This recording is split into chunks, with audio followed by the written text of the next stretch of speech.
Bilkis Bano gangrape मामले में 11 दोषियों की समय से पहले रिहाई पर सुप्रीम कोर्ट आज यानी 8 जनवरी को फैसला सुनाएगा। जस्टिस बीवी नागरत्ना और जस्टिस उज्जवल भुइया की बेंच ने मामले की सुनवाई की।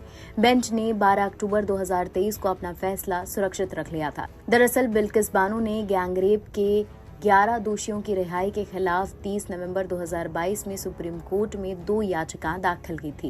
पहली याचिका में 11 दोषियों की रिहाई को चुनौती देते हुए उन्हें तुरंत वापस जेल भेजने की मांग की गई थी। वहीं दूसरी याचिका में सुप्रीम कोर्ट के मई में दिए आदेश पर फिर से विचार करने की मांग की गई थी, जिसमें कोर्ट ने कहा था कि दोषियों की रिहाई पर फैसला गुजरात सरकार करेगी।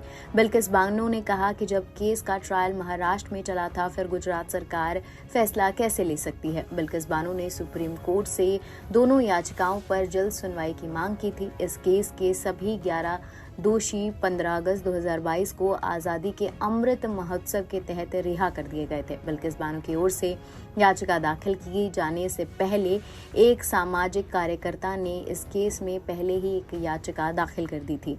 बिल्किस बानो की याचिका के बाद जस्टिस DY चंद्रचूड़ ने कहा था कि इस केस में दर्ज पिटीशन पर जल्द सुनवाई की जाएगी। बता दें, गुजरात में गोधरा कांड के बाद 3 मार्च 2002 को दंगे भड़क गए थे। दंगों के दौरान दाहोद जिले के लमखेड़ा तालुका में रणधीकपुर गांव के उग्र भीड़ बिल्किस बानो के घर घुस गई थी। दंगाइयों से बचने के लिए बिल्किस बानो अपने परिवार के साथ एक खेत में छुपी थी। तब बिल्किस बानो की उम्र 21 साल थी। वो 5 महीने से गर्भवती थी।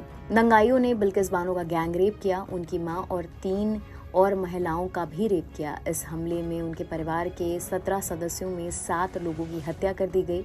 6 लोग लापता पाए गए जो कभी नहीं मिले। हमले में सिर्फ बिल्किस बानो, एक शख्स और 3 साल का बच्चा सद्दाम जीवित था। दंगों में उनके परिवार के 6 सदस्य जान बचाकर भागने में कामयाब रहे। गैंगरेप के आरोपी साल 2004 में गिरफ्तार किए गए थे। जनवरी 2008 में CBI की स्पेशल कोर्ट में 11 दोषियों को उम्र कैद की सजा सुनाई गई थी। बॉम्बे हाई कोर्ट ने आरोपियों की सजा को बरकरार रखा था। आरोपियों की पहले मुंबई में आर्थर रोड जेल, उसके बाद नासिक जेल में रखा गया।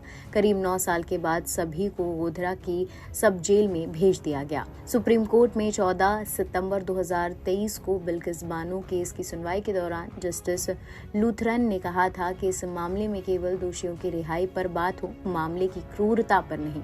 उन्होंने कहा था कि दोषियों के अपराध को लेकर सजा पहले ही दे चुकी हैं।